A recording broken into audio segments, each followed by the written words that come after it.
Hello, everybody, and welcome back to another episode of the Bikini and the Brain podcast. My name is Ashley Kaltwasser, and I'm sitting here beside Adam Bonilla, head coach and founder of Team Elite Physique. Hello. How you guys all doing today? We got a good one for us today. Oh gosh, we always do. You're so good at these, at coming up with topics. Well, you know.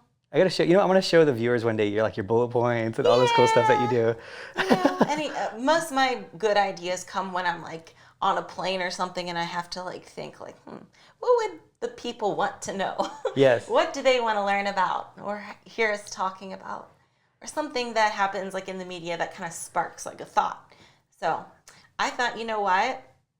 Let's start off with a nightmare story. Oh yes, your nightmare story. Just for funsies to start us off on a fun note. So as a competitor, the closer I get to a show, the more nightmares I will have. And sometimes they wake me up, okay?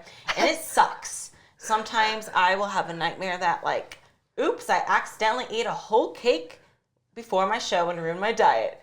Or oops, I forgot to bring my bikini or shoes, or oops, I forgot to spray tan, or even oops, I forgot to train and prep for this show. Oopsie. Don't you hate when that happens? Yeah. When you show up to shows and you're like, oh man, I forgot to prep. Dang it. I hate when that happens. Completely forgot. Right, it's a totally irrational thing. But, in a dream, it seems so real. So the other night, I had a nightmare, and you were in it, and you caused it, actually. So I dreamt that I was getting ready on show day, and I was to be backstage to go on at 11 a.m. So on stage, ready to go at 11 a.m. And I look at my phone, and it is 10:41 a.m. And my makeup is not done. My hair is not done.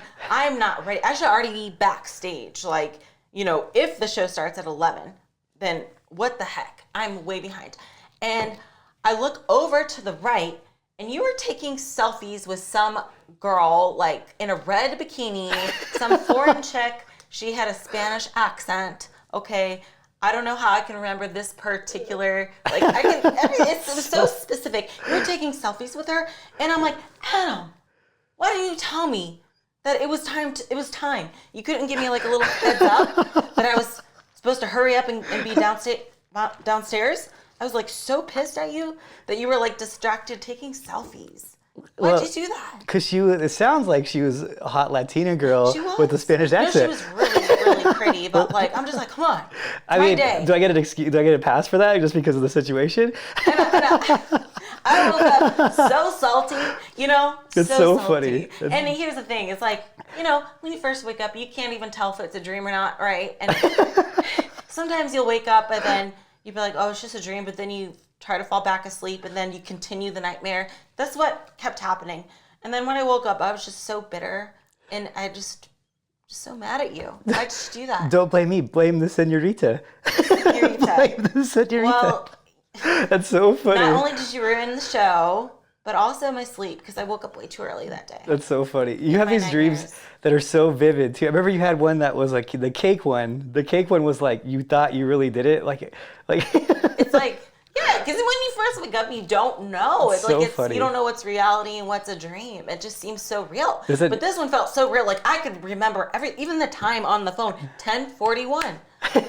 10:41. That's so funny. So I think, what's funny is that when you started talking about these dreams, these panic dreams before shows, people started telling me at shows that they have them too. So I didn't realize that this was actually somewhat common. Yeah. The food thing is the biggest one. I've heard the food thing since you told me about the food one, or that we've talked about on the podcast. I've heard so many times people are like, I had the same dream that I just went to a barbecue and just ate everything and hot dogs and all this stuff, and people started coming out and saying it, and then I guess no one knew that people were having these same panic before show dreams. Which is funny about you is that you compete so much, though you can have them all year. It get them close to the show, but yeah, they're not pleasant, especially when they disrupt my sleep. I was sleeping good that night too, until this nightmare. And it forced me to stay awake, because if I fell asleep, I just continued the nightmare. It was a little intermission, and then I just continued it. So I was it's 2 a.m. I gotta wake up now, because I just keep I don't want to continue this nightmare. I want to live in reality. It's gonna be crazy. What if we go to a show one day and then like just some random girl comes up and is like, "Hey, can I take a picture with you?" And it's like, and it's her, and like it's like a real person, and you like, it's you. Yeah. You did this. So if you're out there, make sure you don't ask her for that picture when she's around. Yeah, and it was in my hotel room too. Like, like what's this chick doing in my hotel room taking selfies with you? Come on. You're supposed to like be helping me like get it together. That's never happened ever. Just so you guys we're clear. No, it hasn't. But we haven't been. Well, we're going to Spain. Yes, we are. We're going to Spain. Yeah, we are. Hey. I'm competing there too, so that, better not happen. All right, stay away, señorita, stay away. Stay away. On show day, he belongs to me. Okay, he like occupies my attention, and that's it. So don't you dare mess up like my show. Yes, make us late. Everyone out there, they're not. All right. They're not. So today's, which is along the same lines, because it's why are you getting these nightmares? It's an unanswerable question. It is. That is. Why do you get these? It's an unanswerable question. So this podcast today is about unanswerable questions. And it's kind of a weird thing to say out loud, but it's like a couple of the bullet points we'll probably go into. It's like when we get all these questions all the time. As like coaches, we get them all the time. How many calories should I be eating? How much cardio should I do? These are kind of some of the things like the bullet points we'll go into. Mm-hmm. And it is very, you can't answer it. Like I get the DMs all the time. How many calories should I be eating? What should my macros be? Whatever. And it's like, I don't know anything about you. I don't know anything about you. So I think that's a good one to go into. And probably the most common ones is like how many calories and how much, like the first one you put, how much cardio? Like how many times have you gotten how much cardio? Oh, I get it all the time. Yeah. All the time. And I feel bad because sometimes these messages are very thought out and they'll type you a whole like paragraph and it's like, I don't know. Yeah. I don't know you. I don't know how your prep goes. I don't know what you've been eating. I don't know what you've been doing currently and how your body responds. Because there's so many questions than I would have for you, which then becomes a whole conversation. And it's not something that can just be answered with 2 sentences, Yeah. It's way more complex than that. Yeah. So just to give you guys an example of like the wide range, we actually got a pro card this weekend. Louisa got one. Go Louisa. You rock, girl. Hey. Yeah, she got a pro card, which is cool. And that's a good story for you guys to hear too, because last year she got last call outs at, I think it was the same show. I think it was USA's. And then this year she gets a pro card. It might've been nationals. I forget what pro qualifier it was. But she needed more size last year. And what's really cool, she's a natural competitor. It takes a little longer to put on the size. We fed her like crazy and her cardio was like 0. Like the whole off season, and then going into the show, she was only doing like 15 minutes of cardio going into the show a day, 15 minutes. And it's one of those things where that's super uncommon. Like I'm not using that as like a plug, because a lot of coaches will use that as a plug and they'll be like, oh, she's eating 3,000 calories and doing 10 minutes of cardio. Like that's like a norm.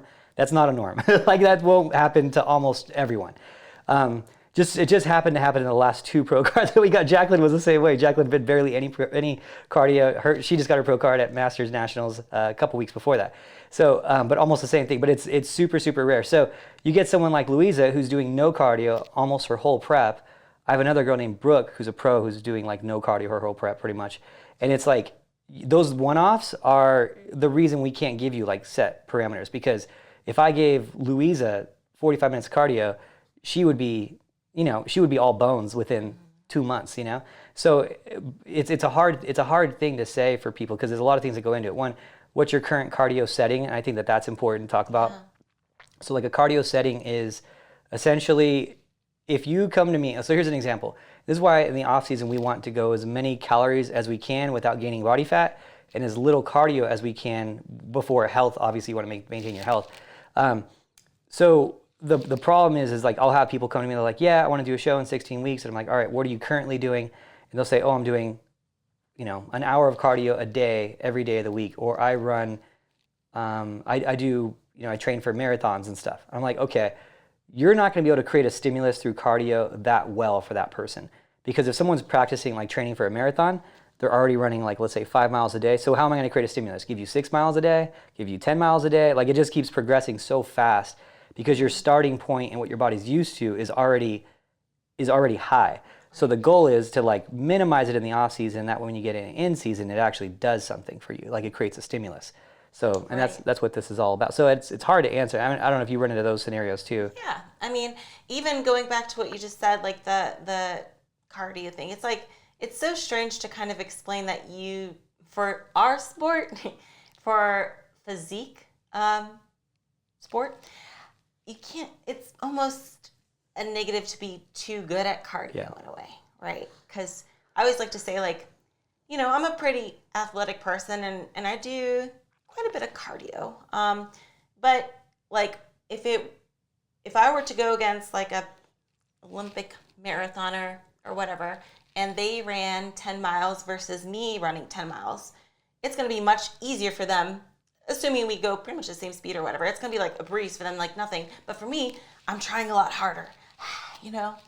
So I'm going to burn more calories. So it's not necessarily about how much cardio you do, but the effort that's put into it, right? Yeah. Because for some people, running a mile is a big deal, but for me, it's kind of like, oh, whatever, So it's not even just about the timing of the cardio, but the intensity that you have to put in and continuously kind of upping that intensity as well. Yeah, I think that that's an important thing to talk about people about too, is just how it actually works and how like bodybuilding and how your body makes changes. So in a really rough, very simple, non-science kind of explanation, the way I like to explain bodybuilding is to people, it's very simple, and it's with pretty much with all of bodybuilding. So you create a stimulus. So I like to think that you create a stimulus, okay, and then your body adapts to that stimulus. So your body will, here's the stimulus, here's the adaptation. I guess we have podcasts, people can't really see it as much, but I'm creating space basically between my hands. So stimulus, and then here's the adaptation, and then everywhere in between those two things is results. So as your body's adapting, you're getting better results, right? So whether you're creating a stimulus through exercise and lifting weights and gaining more muscle, or you're creating a stimulus through cardio and it's still, your body's responding in a way where it's burning extra calories through, like, let's say HIIT cardio, and it's having a recovery period. But remember, it has to be somewhat challenging to the body for you to kind of get those results. With cardio, there's obviously the argument, oh, I just burn more calories too, of course. Yes, of course, you burn more calories, that's the point of it. But there's ways of, getting your body to burn more calories with cardio, and that's the kind of the stimulus we're talking about. If you do a really hard HIIT session, your body can burn extra calories after that while it's recovering. It's not a ton of calories. It's like 40 to 80 calories or so, like a day it's burning. But that's a day, and it adds up a lot over the course of a 100-day prep. We're talking, let's say it was 80, that's 8,000 calories, 2.5 pounds just of afterburn calories. So, so there's a lot of things you do, but if you're doing things that you're used to doing, it's not going to be easy to get a result. That's the problem. So someone comes to us and they're eating 1,200 calories for a year, and they're like, I want to get ripped. And I'm like, well, what are we going to do? Give you 600 calories? Like, that's where your body's used to at this point. So I call it like settings, and everyone's settings is going to be different. It's just like every TV, you have a different setting, right? So you're trying to, so what the goal is to be inefficient at cardio, inefficient at most things, because you can only ramp up so high. And I think that people don't understand that in bodybuilding, that you can do so much where you kind of put yourself in a bad spot. And that's where you hear about these nightmares of people doing, 2 hours of cardio, 3 hours of cardio. I know a pro who was doing 3 hours of cardio for the what was it, the Chicago pro? Yeah, she's just someone as a friend of mine, and she's like, yeah, I just got stuck and I had to do 3 hours. And I'm like, dude, that's brutal. That's a whole life on a treadmill all day long. So like, you just don't want to get to that point where you're so hyper efficient that you kind of screw yourself up. So in the off season, I try to bring down cardio. It depends on the person, but I try to bring it down to 3 times a week at about 12 minutes of HIIT cardio, or 3 times a week of 20 minutes of like steady state, that type of thing, just for their heart health at that point. And then when you're doing your exercise, if you shorten those rest periods and you keep them down, you should be getting in like almost HIIT sessions during your workouts if you're working out hard enough. Your sets should be pretty close. Obviously not on arms or something like that, but on back, you should be breathing. On legs, you should be breathing pretty hard. That should be kind of a supplemental cardio in your off seasons and stuff too. So totally. Yeah. There's a big difference between physique sports and sports for performance, right? Because if you were let's say playing any other sport or whatever, I think it's like, yeah, do more cardio. That's great that you're good at cardio and you can do all this and do all that. But, you know, for us, we got to kind of pull back sometimes and only use cardio, I guess, when we need it, and then kind of taper it off a little bit. So big difference between physique sports and I guess your typical performance sports. Yeah. And I want to put this out there too. This is like our way of doing it, like on the Team Elite way. But, and there's arguments for the other ways. I'm not going to say ours is the only way of doing it, because some people do it. I just will, I would say, without question, see anyone who's doing like 30 minutes regularly, 35 minutes regularly, like every day, like outside of prep, those people always end up with more cardio than our people. Yeah. That's what I say. And I'm about like hyper efficiency, you know, my whole life is like that, you know? Right. So it's like, if I can get away with spending less time in the gym and give that person back their time, for a lot of reasons. One, this is what I find too with like the sport. The people who do those really aggressive preps where they're eating like 800 calories, 900 calories, 2 hours of cardio, they don't see a carb the entire prep, fish, all that, like the crazy way of doing it, which it works. I'm not going to argue the results. Those people tend to last the shortest periods of time. You know, I see them. It's not sustainable. No, and then those are generally the people that are like, prep ruined me, like they have a bad relationship with food and that type of thing. So our goal in a prep for us is to give someone the most amount of calories and the least amount of cardio. Now, just because that's a goal, doesn't mean that we're going to accomplish it every time. That's for sure. Like it's going to be a good percentage of them, but we'll have 10% of people that we have to kind of bro out a little bit too, you know, with those harder diets and stuff. But generally, it's the people who do that, though, are not all of them, but generally the people who do that had really crappy off seasons. You know, right. I'm doing a prep right now; it's a nightmare. But it's like the girl understands. I'm like, you had a terrible off season. You shouldn't be putting on 25 pounds in the off season. That's your fault. You know, so yeah, that's going to be a grind prep. You know, so that's another reason I say, hey, stay close to your stage weight. Don't go crazy because you're going to pay for it. At some point, you're going to pay for it. There's going to be a payment to be made. Right. Exactly. At some point, it's not worth it. Yeah. And that's why I can do so many shows, I think, you know? Yeah. Because I'm just kind of living it, you know? Yeah. Rather than fluctuating so much in the off season. It's funny is I'll have people that'll tell me like, I wish I could do that, but it's just they'll be like, I wish I could do that. I'm just someone who just needs to gain weight in the off season, or I'll just lose everything. And I'm like, yeah. How many times have you had a good off season to like verify that about you? And they're like, never, like never. They instantly day one go eating and then just like put on 15, 20 pounds. And they're like, oh, I just need to do that. I'm like, you might not, like, if you want to do that, cool. But that's not like put it as a need, like a necessity where you're convincing yourself. But no, I think that a lot of people would be capable of doing it. Now, I will say, and even you'll still go through it too. But I will say you hold on to muscle a little better than most people who diet for long periods. And so that's the only time where you'd be like, oh, Ashley has an advantage on that. You do, but I will say, when we do a lot of shows, you know, your arms get a little noodly, little arms, little wet noodles. So like, it is a cool thing to see someone that has, I think you're kind of changing the sports perspective on those things too by you doing so many shows too. I think a lot of people are like, hey, I can live lean too. I just got to try it, you know? And then before it was like, you know, you do one show, you get to the Olympia, you qualify for the Olympia, and then you just do the Olympia, and then that's it. But now there's people like, I want to compete a little more. I want to like live lean. I want to have abs like a majority of the time and always look good at a pool and that type of thing. So it's kind of showing, hey, you don't need to look good only for a day, you know? And so I think it's cool that you're doing all that. Well, I think it's cool that you taught me how to do this. We just needed to find a way because you couldn't stay off the stage. Oh, I know. Sometimes you got to hold me back. Yeah, but I will say I didn't know. You got to understand, no one has done it. Like, no one's done it. So there's really no way to know that it was possible. You know, no one's really done it at a high level. Girls have done it like NPC and stuff like that, and you know, it's like it's NPC. There might have been some pros that have done it. I don't think anybody top 10 at the Olympia has done it though. Oh, yeah, that's true. You're right. There's some girls who did do quite a few shows. To get qualification points. Yeah, I mean, yeah, you did. You had some girls in the teens just last year doing shows. That's right. I forgot about that. So, and they looked good pretty much the most time. But it's really good. The only time I've ever seen anyone do it like on a continuous basis was back in the old bodybuilder days. But obviously they're taking a lot of things that can keep the muscle that you're not. So it's like to see someone actually do it from that standpoint has been pretty eye-opening of like human potential, right? Right. So that's been pretty cool to see, and I think that's a good thing that you're doing too to show it to people. Yeah, and I'm not miserable. Yeah, that's the other thing too. You're in the zone. Okay, so one of the other questions, we got a few questions that we constantly get asked. Yeah. Another one is, I guess we can go into, what do you want to ask? Yeah, sure. It's like, how much weight should I be using? So maybe they see me posting a workout and they want to try the workout too. And they're like, how much weight should I be using for this? And it's kind of like, well, I don't know. How strong are you? Yeah. I've never trained with you. I wouldn't know that answer.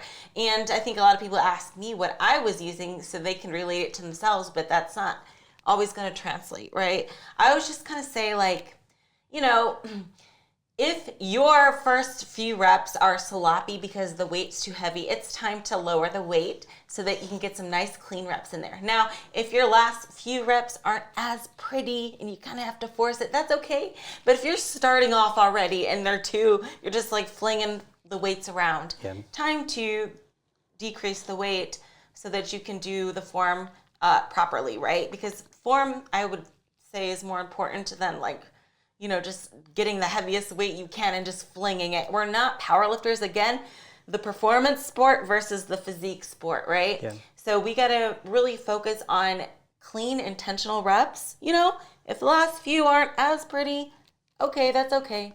But let's make sure we're getting some fresh reps in the beginning for sure. I think a lot of people try to ego lift, especially with guys. I don't see it as much with girls, but we don't need to ego lift, Yeah. You don't need to fling the weights around, because what you might be doing is hitting another body part that you're not trying to work. Like, let's say you're doing lateral raises and they're too heavy for you, so you're now just swinging it and you're just using your traps. So cool. Okay, now your traps are going to get the work and maybe not as much in your shoulders. Whereas if you were just to lower the weight and concentrate on clean forms, you're going to target that muscle a lot better. Yeah, there's actually a couple good things you mentioned that I can go into a little bit in detail. One of them is called synergistic dominance, which is basically, in a layman's explanation of it, is basically if there's a muscle that can take over another muscle's action, and it's significantly stronger. So let's say your traps and rhomboids are a lot stronger than your shoulders in that example, and you're throwing weights around, then that muscle will come into action and take over majority of the lifting if it can. To make it easier on the shoulder, right? Because let's say it's a smaller muscle group, it's not as developed as like the traps. The traps can lift a ton of weight. The range of motion is very short, so it can lift, guys can do 120-pound dumbbell shrugs that are doing 35-pound lateral raises, no problem. So yeah, if you're throwing the weights around, yes, you're gonna get some synergistic muscles. Basically means a muscle that can do the action of that muscle or help that muscle do the action will come into play at a higher rate. And sometimes higher rate than the actual intended muscle. So slow, concentrated reps, really feeling it is the way to do bodybuilding. And a good rule of thumb for like reps in bodybuilding and like sets is you'll have one really good, I always say have one really good working set per exercise. Three sets, so let's say you do 4 sets, 3 of those sets would be good sets where you're like, getting to that, like let's say you're doing 100 pounds and the maximum of your human ability is 10 at 100 pounds. Well, 3 of those sets, you go to like 8, maybe around 8, 9, and then one of those sets, the last set you do 10, right? That's a good rule of thumb. 3 really good sets, and then 1 like maybe where the form gets sloppy, where you're really pushing the extra weights and trying not to like get too sloppy. But it's very much, if you look at Ashley Lift, it's very concentrated, a lot of squeezing, and the weights aren't heavy too. And it's surprising when you see some of these women that have like the more developed muscle groups, like you, like when we talk about you with your glutes, or we talk about like Frida with her glutes, like they're not lifting crazy weight. Like when Frida was doing hip thrusts the other day, she was doing like with 35 pounds. You do it with like 25, 35 pounds sometimes too in the bar. And it's like, but they're squeezing really hard with intention.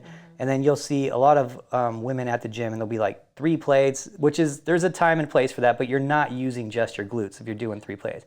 Your quads come into action, your lower back comes into action, your core comes into action. So there's a big difference on, I always say like feeling the muscle lift the weight. And it's kind of a cool thing when you can like really get to that point of like your mind muscle connection, where you can like feel that muscle lift the weight, like you can actually feel the muscle do the range of motion for you. You're working with some pretty advanced mind muscle connection there, and that's it. For me, it took me years in the gym to really find that, where I could like feel the muscle do it. And it's a hard thing to even explain, because it's like, I mean, it's very like touchy-feely, right? But it's like you could feel the muscle actually lifting the weight versus you going through a motion. It's a big difference. And so I would say strive for that and try to like squeeze and feel and go kind of off that rule of thumb. Yeah. So, yeah. Gotta use that mind muscle connection. I think that was a good one. We don't talk about that stuff too much. Yeah. We should go into that one day, I think. Yeah, Maybe do like, you know what I was thinking we should do actually is we should do like a bikini boot camp for our team. Ooh, okay. I don't think we can do it for open though, because if we did it open, then I think we'd have too many people like show up or something like that. But like a small group, like 20 people or something, and like do like a whole seminar on like contracting muscles and workout form and this and like things like that, and then maybe we could record it and put it up or something. But yeah, we think that would be fun. I'm down. You think it'd be workable? Like people would want it? I think people would want it. You tell us. Yeah, I think I've never done it. I don't know. What's funny too is that it's not even my idea. It's Paul. He told me. Paul told me to do it. Yeah. So if you guys know Paul, Paul's awesome. He owns Pro Physiques in Florida. Awesome dude, my buddy. He's like, you should just do a bikini, and I was like, yeah, maybe I should. You know, so it was his idea. But I was thinking about it. He's right. Maybe I should do it. It'd be fun, right? Remember we were going to do it that one time in like a resort or something? Oh yeah, that's but right. Then I think COVID and everything else. That's right. Yeah, we've done it like posing shops and bikini workshops and stuff, but never like a bikini boot camp where it's like, here's form for exercises. This is why. Here's stretches for exercises. Like a whole thing. I think that'd be fun. I guess leave in the comment section if that's something you guys would want to do. I don't even know if there's a market for it. So, all right, the next one would be. This we kind of talked about it, but what should my macros be? Yeah. So different, you know? Yeah. I think that different bodies react to different macros. I mean, some people, got to have their carbs, and if they don't have carbs, they can't perform their exercises or think very well. Yeah. They get the carb fog or anti-carb fog. Yeah, But I feel like I'm very good with low carbs. You do. You're very good with low carbs. I think you went through that initial hard month back in 17 where you were not used to not doing carbs and you were dying. Yes. And then I got over it. Yeah, and then it just Carbs, so when we talk about carbs, so you have your essential fats, you have your essential proteins, your essential amino acids, but there's no such thing as essential carbohydrates, which means they're not essential. You don't need them to survive. So your body can make its own carbs. So basically there's a process in your body called gluconeogenesis, which is gluconeogenesis. It's where you can basically make carbs. I think it's glycogen. I'm forgetting now my terms. It's one of the two. I guarantee you no one will I know, notice. but the problem is the scientist guys I wouldn't even know. The scientist guys are always get on you. And I'm like, dude, there's so much stuff I cover. I got 100 hours out there of talking. Of course I've said something wrong. I've messed up too. Yeah. So but basically it's a process where your body can take protein, convert it, and use it as energy through that process, and it'll turn into carbohydrate. So any or glycogen, any carbs that your body needs, it'll make. So that's the cool thing about carbs. So you don't really need them. Now fats and stuff, you need to have a certain amount for a lot of different reasons. But so that's the thing when people talk about cutting carbs and I need them. You really don't. If as soon as you go through a few days of not having carbs, you'll get that your energy you won't feel so groggy. But the first few days, because you're so dependent on that as your primary energy source, it's really hard. So there's that process that takes a little bit of time out. It's usually a few days, like a week at most, where you're feeling fine after you're cutting them out. But when we talk about what your macro should be, it is going to be a huge difference. Yeah. I mean, so I'll go into it eventually, because this one's an interesting one, I think, for people to see. But so for example, like Jacqueline would be a good example, and actually Louisa too. It just so happens the last 2 pro cards, we won 4 pro cards in the last 2 weeks, which is pretty cool. 5 pro cards in the last 2 weeks. Dang. Yeah, it's been nuts. Definitely. That's a good year, not just a good week, 2 weeks. But with 2 of them, they were fed so much food. It was crazy. I mean, Louisa, the day before the day before the national show, she had 10 tablespoons of like pure oil, like all coconut oil. She had 550 carbs, 12 tablespoons of nut butter. It was like, you get some of these people, it's so one off that it's like the range is so high, you know? I mean, and Jacqueline, before we did the math, she had 76 tablespoons of nut butter the last 4 days before her pro card.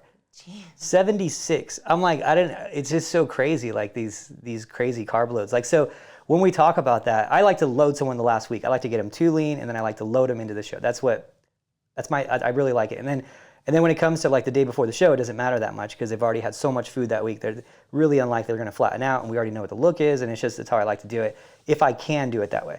Not everyone can. So when you have that, and then you have someone eating, I mean, that week, I think the lowest calories that they were eating was like 3,000 a day. Some of them were like 4,000, like going into the show. That's crazy, you know? Like, and then you tell someone comes to you and they're like, hey, what should my macros be?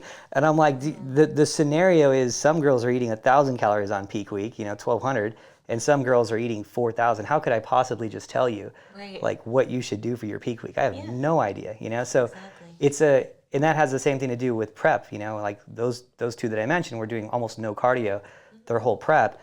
And then you have some girls who are doing, you know, 45 minutes a day, every day, you know? Right. So it's like, how would be able to tell you how many calories, what your macros should be, how you're responding? So if your coach is doing it right, or you're doing it right by yourself, I always say you should be tracking your, so you track your weight on the same day, at the same time, every week. You take a picture in the same place, the same day, every week, the same time when you first wake up. You look at those two different pictures. You track your measurements. So your waist measurement and your hip measurement for females are kind of the two most important. And then you track your weight.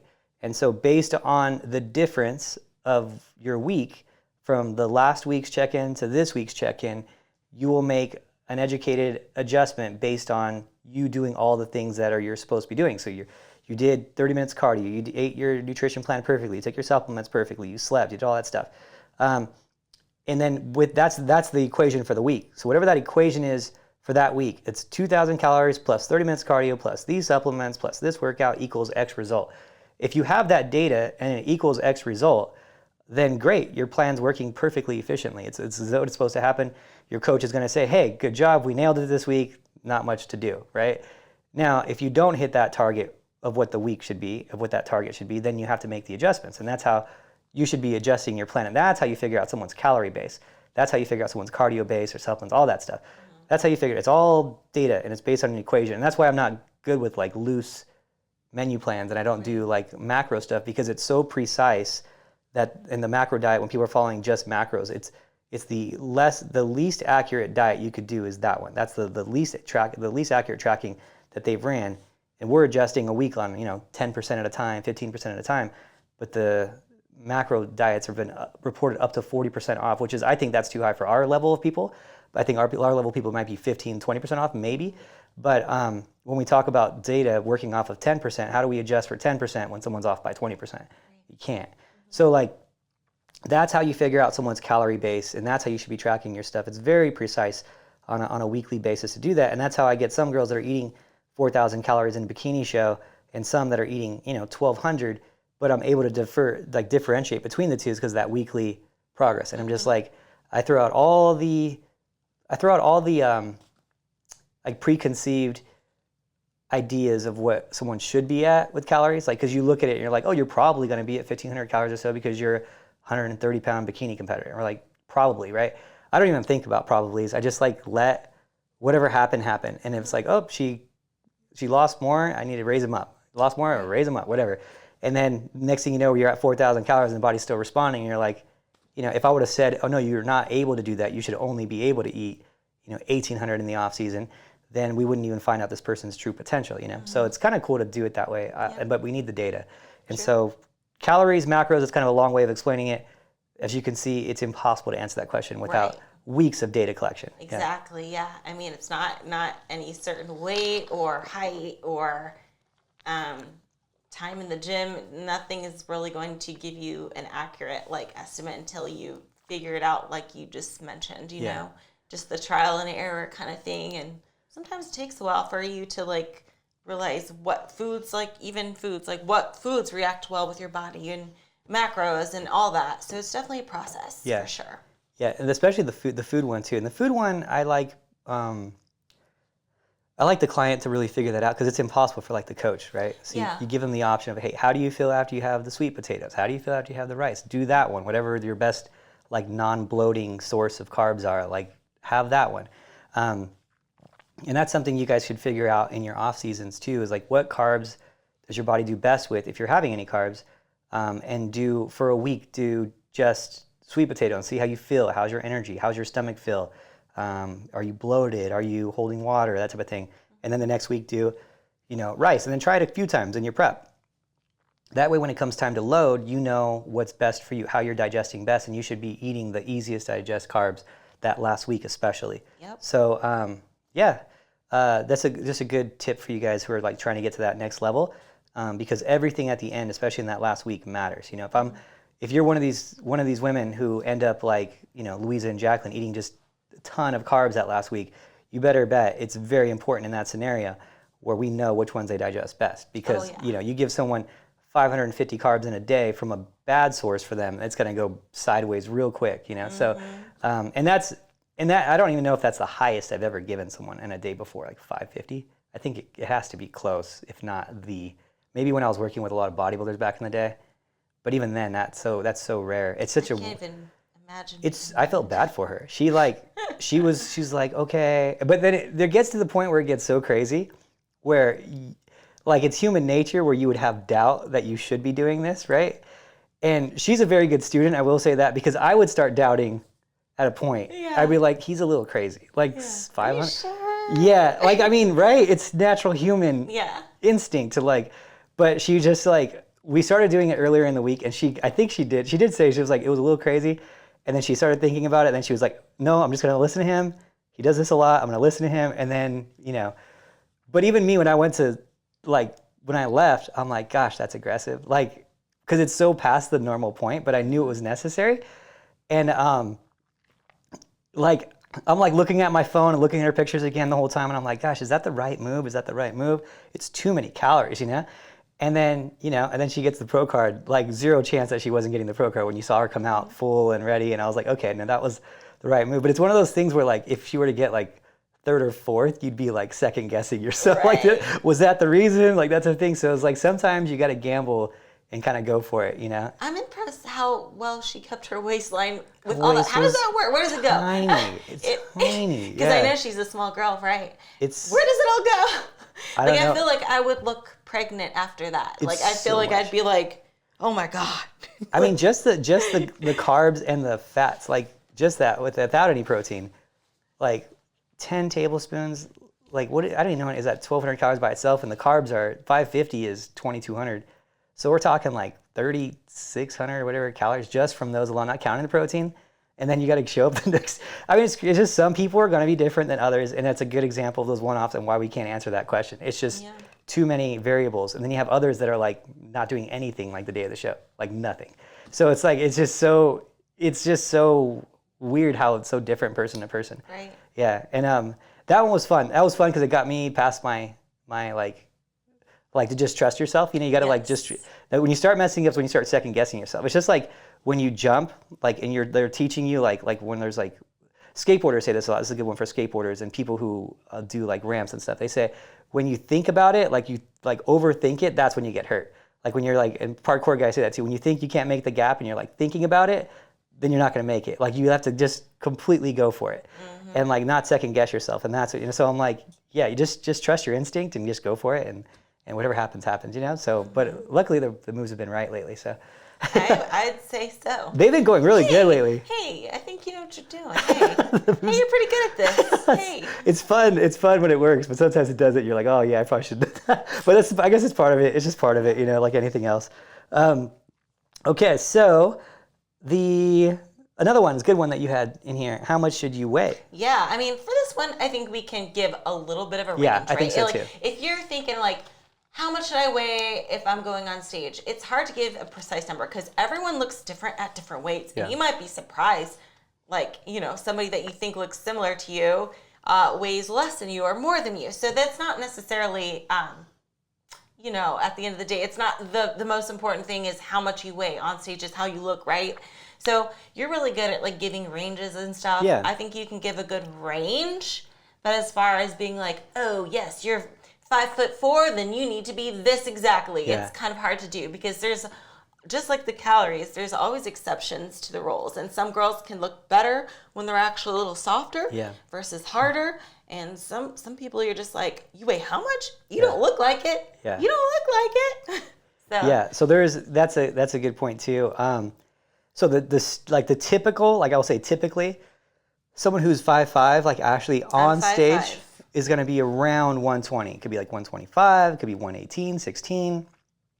But generally when I'm having high level physiques that are in bikini on stage, it's usually, I'll say 117 is like typically the lightest, to like 126, 127 if they're like a more bigger boned kind of medium structure bikini athlete. I've been 122 lately for reference. There you go. This year 122. And then it's a little bit that's good growth, I know. Like last year was 119. Yeah, 3 pounds or so. And I think that's another thing we'll go into too. And if you have someone who's like 100 pounds, who's like 5 foot nothing, like generally it's around 100 pounds. That's like a good standard for bikini. Like it always seems to be the case. Like 98, 97 to like 103 at like 5 foot flat. That's like a pretty standard, typical. And I'm talking like pro level preps. There's another girl I prepped that was 5'2", who's a pro. She was, what was she? She was about 112 on stage at 5'2". Yeah, she was. About 112. Like she was like 112, and she was pretty muscular. 112 to be honest, though too. She was 5'2" and a half. So that's another good range. Give or take. Obviously, how many pounds based on your structure. The more petite you are, the less muscle you have, probably the less you're going to weigh, and obviously the other way too. So those are some kind of roundabout numbers for you to work off of there for like competing. But and then in the off season, we talk about all the time. 8% above stage weight from that, maybe 10% above stage weight from that would be kind of realistic, I guess, there. If you're trying to be competitive on a consistent basis without and you're living it and actually an active athlete competing. And I think there's a big difference between that, like an active athlete who's competing to be better versus someone who competes just for fun once a year. Obviously there's a big difference there. So True. So another question, it's so broad. Why am I not seeing results? I get that question sometimes. Ooh, perfect. Yes, and it's really hard to answer because there's about 2,000 things it could be why you're not losing weight, and it's really, really hard to pinpoint without really having a long conversation with somebody. Yeah. Even then, trial and error is going to have to happen for that. But yeah, that's a doozy. Yeah, that's a doozy. And what's funny is I had a guy last weekend, Saturday, and he told me, he's like, hey, he's like, which one of your elite coaches would you recommend for, me getting bigger and I'm just not seeing the results that I want to see. And I was actually at the show, and I was like, he was pretty jacked. The guy was pretty jacked. And I was like, I told him, we have like coaches that specialize with guys, but I told him about them, but I was like, but first, are you sure you're not getting the results you think you should be getting? And he was like, I just don't grow that much. I just don't grow, and I just really want to give it my all and really grow. And I'm like, well, what's your expectations of you were optimally growing? Let's establish that, what that is. And so he didn't really have any. He just thought he wasn't growing fast enough. And so I think you talking about how you just recently gained, over the course of an off season, 3 pounds from year to year, that people will look at that and be like, that's not a big deal. But I'm like, that's a huge deal. That's reaching your kind of like your maximum natural limit, with what you could do on a year basis for an advanced lifter. So I was explaining this to him too, of what's realistic to gain muscle wise. And your first year, you're going to have these newbie gains, and you're going to gain a ton of muscle. And the problem is that most people think that they can do that all the time. So a guy like his size, 20 pounds of lean mass the first year, no problem.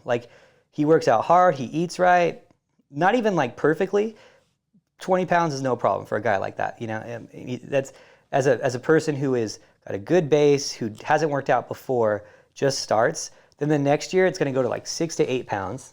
And then the next year after that, it's going to go to like 3 to 5. That's like the kind of like a standard rule of thumb. Now, that's not a precise number, but and sometimes it can be also not necessarily muscle, but what's inside the muscle too. Yeah, like the density of the muscle and the separation and muscle maturity and stuff like that too. But like, I mean, like carbs or something, or being fuller and stuff like that. Because what I'm trying to say is, I know I didn't put on 3 pounds of pure muscle. Yeah. Actually, I'm a little bit softer this year than last year, but not in a bad way. But I'm just saying there could be other things that could cause you to weigh more, even though it looks like muscle could be what's in the muscle. Yeah. I would say there's a good likelihood that you put on like a couple pounds, like maybe 1.5 pounds, 2 pounds of lean mass. Fuller, I'm less dry looking, I will say. Yeah. So it's hard, but that would be considered lean mass. Okay. But skeletal muscle is difficult. Yeah, it's difficult to calculate. So, but the thing is, so you get an advanced guy like that, and he's like, I'm only putting on, let's say, 5 pounds of lean mass, 4 pounds of lean mass a year, and I'm like, you're pretty much reaching your natural potential at least, without taking a bunch of PEDs or anything. But like, that's about what you'd expect for a guy like that. So, I had to explain to him like, just be sure what you're asking for is something we can deliver on. Right, realistic. Because I don't want to sell you programming if you're already doing everything perfectly and it's just your expectations aren't lined up with reality. Right. So that's the thing too. So if you're in your first year, take advantage of it, because you're never going to get a year of growth like that again. Your second year, another year to take advantage of, and then after that, after your third year, it's going to slow down. Your body's going to get used to it. That's why you don't see 500-pound bodybuilders, because if they're gaining 25 pounds every year, 10 years in, you'd have 250 pounds of more muscle. There's no one's that big. It won't work that way. It's just like the same thing with how strength is it reaches its limiting growth rate. So when you first start lifting, you get a lot stronger very quickly, and then it's like super slow after that. Well, if you kept getting that strong like you did your first year, well then you'd be lifting 1,000-pound bench presses like everyone would do it. It'd be crazy. But that's just not how it works. So that's a good thing for people to hear too. Is really really concentrate your first couple years. The thing is too is like, if you're not, here's the thing, like if you feel like you did that, you're like, oh crap, I'm in my year 3 in my first and second year where I kind of messed around too much. Like you still have some growth in there available that your body, you just need to do it right, and then you could probably take your physique to the next level and get all the growth you should have had. That's not a study thing, but that's just my guess. It would inherently like seem that way. Like it would just seem that way. So, because I have that happen a lot to me with people who are like, they're just not doing it right, and then all of a sudden they do it right, and then everything just instantly changes. Like why weren't you doing this before? So there is that out there too. So just make sure you're taking advantage of your time in the gym. And also too, whenever somebody says, why am I not seeing results? I think like for most cases, they're referring to, why am I not losing weight? Yeah. And I think when we're talking about that, there's even more things it could be. It could be something stupid like what you're putting in your coffee every morning. Oh, yeah. You know what I mean? Little calories that add up. It could be your metabolism. It could be genetics. It could be effort. It could be, your calorie settings are off. It could be so many things. But having just like to answer that with 2 sentences would be quite impossible, like unless you know the person, And I think one of the things to go into too, when we talked about expectations of growing, we could talk about expectations of losing too, right? So here's the problem that you run into in the bodybuilding world, and it's a really serious issue because people don't get it. So I'm glad we were talking about it. So when we grow up, especially in like Western culture, you grow up and weight is an issue. It's always been an issue. It's always going to be an issue. And you'll see like commercials of like Jenny Craig and Weight Watchers and whatever, and their clients will be like, I lost 40 pounds, like commercials. I lost 30 pounds. I lost whatever, like in a month, in 2 months, whatever. And it's like these crazy, you see this and you're like, I only need to lose 20 for a show. Like I should be able to do that in 30 days because, Samantha Smith on commercial lost 45 in 30 days. So I should be able to, right? So the problem is you see that and it seems like that's realistic and that's like a normal thing. This is a very normal person doing that. What you don't understand is that girl, Samantha Smith, never exercised a day in her life, was sitting on a couch, was eating excessively, and then went to eating somewhat clean and moving more. So like all of a sudden she loses, 10 pounds of water weight, like the first week, like just 10 pounds of water weight. then she's not lifting weights at all. She's just doing cardio, if anything, and cutting her calories. So is she losing pure fat, or is she also losing lean mass along with that? Well, if her calories are extremely cut and she's not doing anything to maintain her lean mass, the body's going to, of course, the body's going to get rid of some lean mass because it's a metabolic tissue. So when you're not doing anything to maintain like your muscle and you're in a huge caloric deficit, yes, of course you're going to lose muscle at a much higher percentage. So that's going to account for some of the weight. And the reason is that your body says to itself, your body says, hey, I'm not getting the calories in to maintain this much lean mass. This lean mass is burning calories all the time. Let's just get rid of some of this since we don't have the calories sufficient. And Samantha Smith's not using it anyway. She's not lifting weights. She's not doing anything where we need to have this much muscle. Let's just downsize a little bit and let's become more hyper efficient more efficient at burning calories because we just don't need to use that much energy anymore, right? So that's when you see these, but you see these huge weight losses. So you got to understand that that's not all, fat. It's not pure fat. There's water weight. There's, her carbs are cut too, so she's glycogen depleted. She's losing muscle at the same time. She hasn't moved at all, so she has a extremely fast fat loss process of cutting too. So of course she's gonna have that. Now, when you're lifting weights and maybe even gaining muscle throughout a prep, and yes, you can gain muscle in a prep, in a caloric deficit, you can absolutely gain muscle. You're not gonna lose any of that. So there goes that weight loss is gone, right? So what are you shooting for if you're 100 and, well, let's just say any weight, it doesn't matter. About 1% of your weight loss weekly should be kind of the target. So if you're Ashley and you're 120 pounds, and you're really doing good, 1.2 pounds a week would be great. 1.5%, that's you're reaching a little bit there. That's probably the max you should do, or else maybe your deficit's too high and you start running into, maybe you're losing some lean mass along with it. So if you're a 200-pound guy, 2 pounds, right? That's kind of an easy marker. Just put a decimal in your weight, and that's basically the weight loss target. So 170 pounds, 1.7. So that is a strong marker. And then on a female, we're trying to lose 1/4 of an inch on the waist, and more times than not, we're trying to lose it on the hips, but not all the time on the hips for bikini competitors, of course. We don't want to just keep losing on the hips every single week for a bikini competitor because we're actually trying to grow and even maintain and even grow the hips. So that measurement might get thrown off a little bit, but then the waistline's a pretty accurate one for the most part, almost all the way down until you get to the last few weeks. It's going to be really hard to lose 1/4 of an inch every week when you're already pretty shredded. So it's you go for what is that, an eighth? An eighth of an inch. So so those are kind of some good markers for you to see what's realistic, what you should be shooting for. And again, if you are, let's say, 10, 12 pounds above stage weight and you're 120 pounds when you're on stage, 12 pounds away, you lose 1.2 pounds a week. That's how you kind of do your markers. So how I'll do it for people is I'll come up with my estimated stage weight where they're going to be, or their last stage weight, which tells them where they're going to be. So give you simple math. Let's say Ashley's 122 on stage right now, and she is 8 weeks away from her show, and she weighs 130. Well, then when she checks in at 8 weeks away, she needs to lose 1 pound a week. So at 130, she should be 129 and then 128. And if, let's say, she's 6 weeks out and she's 130, well, then I know I need to speed things up a little bit and say, hey, let's do more cardio, let's do this, whatever, because we need to catch up to our window, and that's how you can make sure you're not getting behind on your tracking too. You just divide the weeks by how much you lost. That's what your target is, and then apply it to your target. It sounds harder than I probably said it, but that's how I do it, and it keeps you on your timeline really well too. Mm-hmm. So heck yeah to that. So the last one that I'm always getting asked, what is your advice for a first-time bikini competitor? And you might think oh, that's an easy question to ask, but it's so broad. Yeah. That's where do I begin? Mindset or diet or suit or tanning or presentation. What? It's just it could be anything.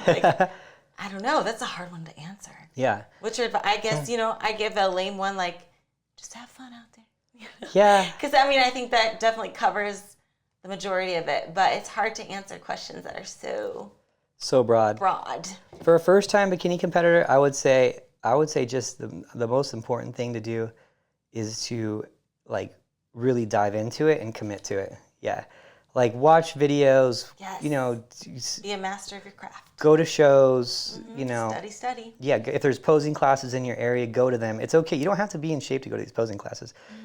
It's so crazy. I get these people all the time. Yeah, like, do I have to be in shape? I'm like, to dude, come? come in. You know, people come in, like, what do they call it? Leggings? People come in leggings and like a tight shirt without being in any sports bra or anything, like to our posing classes, because they just want to, like, they're in their early stages. Come on down. You know, it's not that, it's later on we're going to need you to be in a bikini so we can see your lines and stuff. But in the beginning part, like, go to a posing class. Who cares if you suck at posing? Like, everyone sucks at posing when they first start posing. That's what I always, like, I start off a lot of our posing classes that way. I'm like, hey, you're allowed to suck here. No one's going to judge you because everyone sucked at one point, you know?